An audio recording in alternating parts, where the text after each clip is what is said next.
Before I get started on the actual video portion of this presentation, I wanted to point out two paintings. The first one is Blue Poles, and this one was completed sometime on or about 1952. That was towards the end because he died in 1954. The other painting is The Deep of 1953. And both of these featured what I consider the overriding and dominant reason that he continued at all with his famous drip paintings. And that was the need to create depth in his work. And these point out how important that was to him at that time. Meaning that time being when he first started creating the drip paintings back in the mid-40s on up through until the day he died, essentially. He did drift away for a time, late 40s, and he would drift back and forth from that time on in working with his drip paintings. Now, the first painting, Blue Poles, you can see clearly that the dominant feature in that painting are the blue poles themselves. And you can also clearly see that the blue poles were added very late into the painting. Now, the reason I can say that is because you can clearly see there's very little paint being dripped or poured over the top of the blue poles. Now, the blue poles themselves kind of act as a delineation. It gives direction and some movement. I don't know that he did that for actual depth, but it does give a certain amount of depth to the paintings. But throughout that painting, you can see the original underlayment was dark, and the subsequent colors that were used after that underlayment, or those washes, dark washes, the depth it created depth even without the blue poles. There were several things in that. I could run through that and probably talk about several areas throughout the painting where the depth is critical, but I think one has to discover that on their own. The second painting is The Deep, which again was completed in 1953. And this is probably the stark nature of how it was painted. The white with a little bit of yellow with the black running down the center. That is purely done with the intention of developing depth. That's what that painting is completely about. And I did want to just talk about those two paintings because I kind of think they're important to the whole narrative that I'm going to be giving you here very shortly. So I'm going to move on to the video itself now, and I'll see if I can't give a further explanation on how it was done and why it was important to him.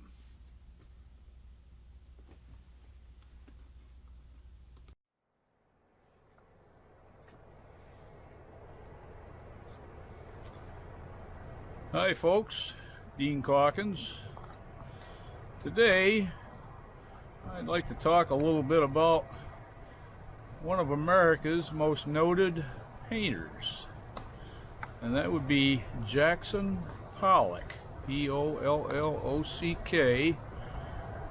For those out there who don't know who Jackson Pollock was, he was the artist who developed the so-called drip paintings. Drip paintings consisted of were always fairly large pieces of canvas laid out on a floor, and he would drizzle, drip, pour, stir, paint around, and because they laid on the floor, the paint stayed where he put it. And that was one advantage he had of not having it on the wall, because if you try to put liquid paint on a canvas that's attached to an easel or a wall, it's going to run from the top to the bottom. So much was made about that technique, and really that's the only reason he had it laying on the floor, was because he had control of where it landed and stayed in that spot. But one thing I'm not going to do today is talk about Jackson Pollock, the person. It's well documented that all the information is out there on Pollock. It's on various websites. There's information available, and he led a troubled life. He had several issues. They thought he was this, they thought he was that. They knew he was an alcoholic. He had an awful problem with alcohol most of his life. But I'm going to end it right there on the personal thing, because today, my whole presentation, my YouTube presentation, is about his drip paintings. And I'm also going to talk about before and after his drip paintings. He had a lengthy period of time before he developed that technique, and we're going to call it a technique because that's all it is. And he had a very short period after his drip paintings when he kind of drifted away from those for a while. That was before he ran his car into a tree at the age of 44 years old and killed himself along with one of his passengers. Now, as far as being an artist, he really wasn't a very good artist. He had many attempts at well, let me go back. Jackson Pollock was the classic example of a regurgitator. That means an artist that copies somebody else's work but tries to make it his own by little nuances here and there, maybe the type of paint, maybe a little bit of the style, etc., etc. But essentially, he got very interested early on with Thomas Hart Benton, and that was only because he and his brother studied under Benton in New York City for a while, but he didn't copy Benton's work for very long, and then it was on to eventually he got to Picasso. He took an interest in Picasso and tried his best at doing work that resembled Picasso's work, and it wasn't very good. He and his artwork just weren't going anywhere. And there was a period of time of several years where he had been exposed to liquid paints, different ways of them being applied to a canvas, but essentially they were liquid paints, and this was well before he actually started his own drip paintings, which of course were done with the use of liquid paints. Now, I made reference to him not being a very good painter.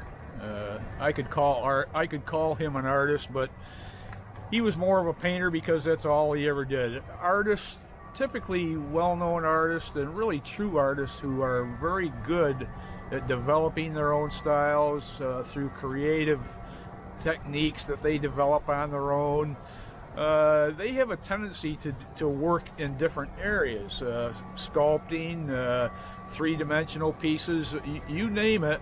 And from the time they get up in the morning until they go to bed at night, they're creating something with something other than paint and a canvas and a brush or a palette knife or whatever.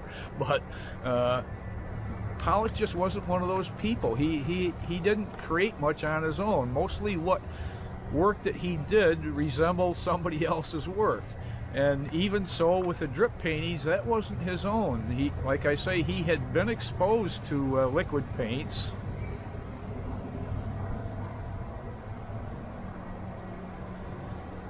And then finally, when he did develop his own drip paintings, is what they're called, he became an icon. And really, there's a lot of things that have been said about him and attributed to him, but there was no symbolized effort in any of his work. He wasn't trying to release tensions, pent-up tensions. He wasn't, because of his alcoholism or any other personal issues that he had, they weren't part of his work, and of course the industry wants to portray it that way, but it didn't happen. And I'm going to teach you today how to view his art, and when you do so, you'll know what I'm talking about as far as what he saw in his drip paintings that nobody else saw. And to this day, no one has made reference to it, and I believe I'm the first, but I have no way of proving that. I just haven't seen it recorded anywhere.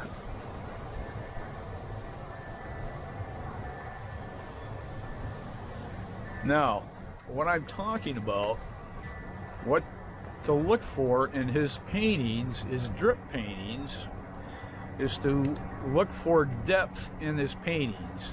Up until he developed that style, his paintings were just flat, uninspiring, and not colorful, not much of anything. There was no movement, there was no depth, and I'll explain what depth is all about and how you create that. But it's visible in the entire history of his drip paintings, which spanned some 5 or 6 years, I think, off and on. I think the initial period ran about 4 years. He got away from it and went back to it, and I don't pay attention to all of the timing issues, but he drifted away for a while, went back, but as far as his drip paintings went, what he saw was depth in his work for the very first time. Now, when I say depth comes from the use of color and the application of those colors by layering one paint over another until you develop depth in the painting, and you can see it. It's visible. It's right there. There's no, as I said, there's no hidden symbolism in his work or the pain he was going through in his personal life. There's nothing. That's a lot of hooey. None of that had anything to do with him developing his drip paintings and what he saw in the paintings. And what he saw when he did that was depth in his work, which he had never seen before. Now I'm going to read a couple things. That this is published work. As a matter of fact, this is in his biography, so to speak, not something he wrote himself, but was written of him as one of the more accurate depictions of what Pollock really was all about. Of course, they did label him an abstract expressionist, which abstract is usually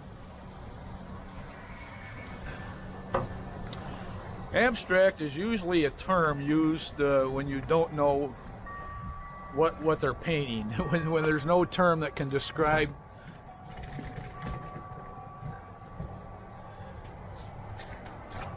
Abstract is usually a word or a term used when trying to describe a painter's work that you can't understand. And the other word was impressionist, which means he was expressing something deep within inside himself, or expressing a viewpoint, or just agony. As I said before, that wasn't what his work was about. So those two, he was kind of an abstract painter with his work in the drip paintings. But the expressionism, I don't buy that. That's a lot of hooey. He wasn't expressing anything. As I said, what he saw when he did those layers upon layers of drizzled, dripped, poured paint was depth in his work. You could see it. And to prove that, I'm going to give you, in a short time, I'm going to add to that so you'll have a better reason to understand why I'm doing this. But to go back to what I was going to read, from there, Jackson Pollock used a style where he would allow the paint to drip from the paint can. Instead of using the traditional paintbrush, he would add depth to his images using knives, trowels, or sticks. It doesn't matter what he used. The key words were he created depth. But this observation, I made this observation before I even read this, that's what his paintings are all about. Anyway, this form of painting had this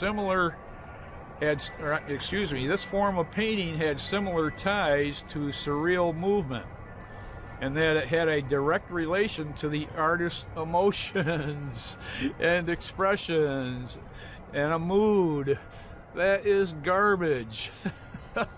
His paintings had nothing to do with his mood or his what he was agonizing at the time. That's a lot of bull crap.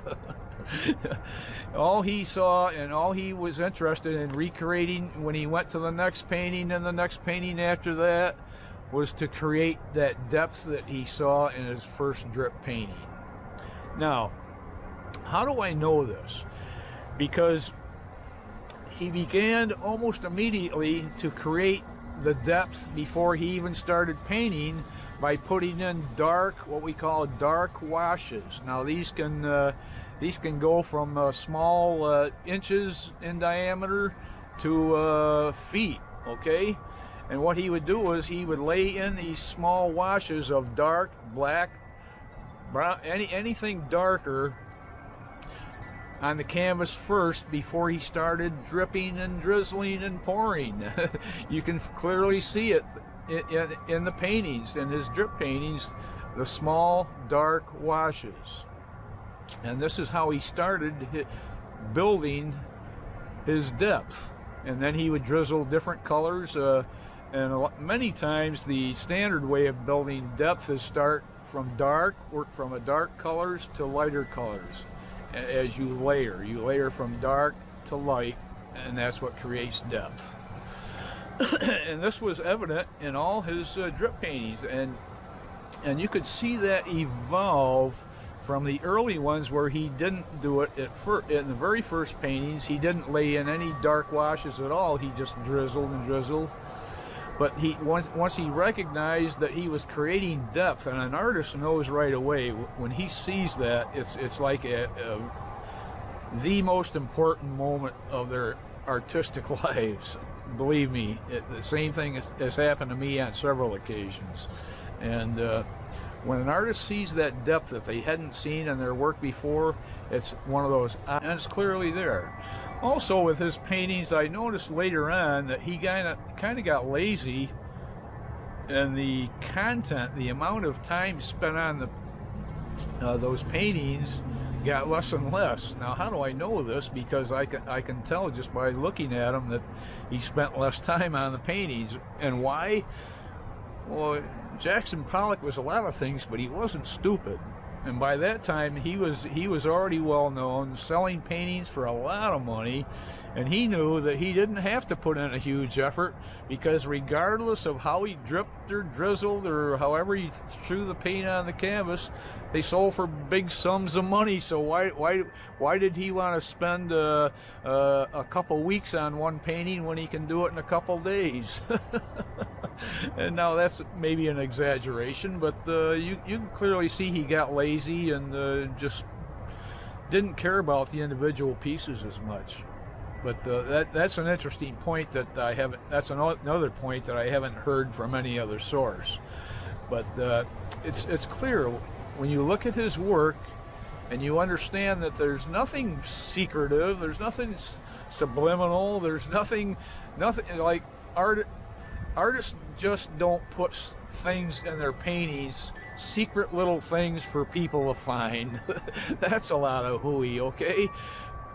Painters have a very instinctive way about going about their painting, and it's all about your creative side. It's just just your need to create. That's all it is. That's when I get up in the morning and I think about painting that day. It's not about some issue I have in my life or something that I want to, some subliminal message I want to put in the painting. That's not to say it's never been done, but artists just don't do that. They paint because they just enjoy creating stuff. It's an overriding issue with most creative artists to get up and start painting because it fulfills a certain need.